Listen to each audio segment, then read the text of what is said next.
तो फ्रेंड्स, शक्ति अस्तित्व के एहसास के आने वाले एपिसोड के अपडेट जानने के लिए मेरे चैनल को लाइक एंड सब्सक्राइब कीजिए। एपिसोड की शुरुआत प्रीतो ने हरक्षी को बताते हुए की कि सौम्या उस सामान्य व्यक्ति से बेहतर है और वह जानती है कि बिना शर्त प्यार कैसे करना है। वह कहती हैं कि सौम्या माँ नहीं बन सकती और कहती हैं कि हम एक बच्चा गोद लेंगे।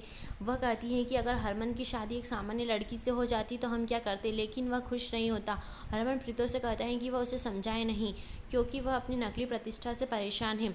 हरक्षी बताते हैं कि जब उनके दिल का दौरा पड़ने की खबर फैली तो लोग यहाँ आए और पूछा कि क्या वह ठीक है। उनका कहना है कि वह अपनी प्रतिष्ठा को लेकर परेशान है। हरमन उसे बताता है कि वह चाहता है कि सौम्या उसके अगले जन्म में भी उसकी पत्नी बने। हरक्षी ने सौम्या के अपने सच को छिपाने के वादे की याद दिला दी। हरमन उसे आने के लिए कहता है। सौम्या उसे बताती है कि वह स्वार्थी या लालची नहीं है और अगर समाज उसे स्वीकार नहीं करता है तो वह सहन नहीं कर सकती। वह बताती है कि वह अपनी पहचान नहीं चाहती और समाज को सच नहीं बताना चाहती। हरमन परेशान हो जाता है। बाद में सौम्या हरमन से बात करने की कोशिश करती है। हरमन कहता है कि मुझे सोने दो। सौम्या कहती है कि तुम नाटक कर रहे हो। वह बताती है कि एक दिन हरक्षी भी उसे बहू के रूप में स्वीकार करेंगे। हरमन उससे सहमत नहीं है। सौम्या का कहना है कि हम सभी जन्मों में एक साथ रहने के लिए तैयार हैं और पापा जी मुझसे नफरत करने और किसी भी जन्म में मुझे स्वीकार करने के लिए थक जाएंगे। हरमन परेशान है और पूछता है कि बेचारा कौन है, तुम या मैं, और पूछता है कि क्या तुम बेचारा चेहरा बनाने के अलावा कुछ भी जानती हो। सौम्या उससे तकिए से थपथपाती है और कहती है कि इससे प्यार बढ़ता है।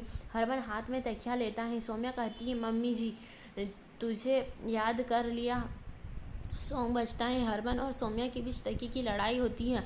हरमन ने उससे रोमांटिक तरीके से पकड़ रखा है। सौम्या मुस्कुराती है, शर्म महसूस करती है और अपने चेहरे पर हाथ रखती है।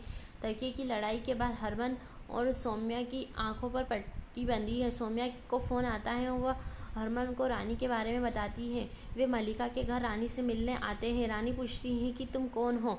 हरमन और सौम्या उसे याद दिलाने की कोशिश करते हैं। रानी कहती है सौम्या को बचाओ, कोई उसे मार डालेगा। मल्लिका चमेली को उसे अंदर ले जाने के लिए कहती है और हरमन और सौम्या से कहती है कि रानी महारानी के भरोसे को जानती होगी और इसलिए उन्होंने उसके साथ ऐसा किया। सौम्या कहती है कि हम उसे डॉक्टर के पास ले जाएंगे। मल्लिका का कहना है कि हम उसे ले जाएंगे। हरमन वित्तीय मदद करता है। प्रीतो हरक्षी के लिए चाय बनाती है और कहती है कि वह उससे कुछ बताना चाहती है। हरक्षी का कहना है कि वह सौम्या के बारे में बात नहीं करना चाहता। पड़ोसी वहां आते हैं और उन्हें शादी के लिए आमंत्रित करती है। हरक्षी कहता है कि प्रीतो और सौम्या आएंगे और प्रीतो उससे कहता है कि वह सौम्या को स्वीकार नहीं कर सकता। सौम्या हरमन के साथ वापस आती है। प्रीतो पूछती है कि तुम जल्दी में कहाँ चले गए। सौम्या उससे बताती है कि रानी की याददाश्त चली गई है और उसकी हालत ख़राब है। हरक्षी का कहना है कि उसके घर में रहने की से कोई आपत्ति नहीं है, लेकिन उसके घर की बहू की दोस्त उस बस्ती में नहीं हो सकती। शर्ना पूछती है कि कौन दरवाज़ा खटखटा रहा है। वह इसे खोलती हैं। वहाँ किन्नर आते हैं और बताते हैं कि वे अपने अगले जन्म में सामान्य रूप से जन्म लेने के लिए पूजा करना चाहते हैं। यही एपिसोड समाप्त होता है।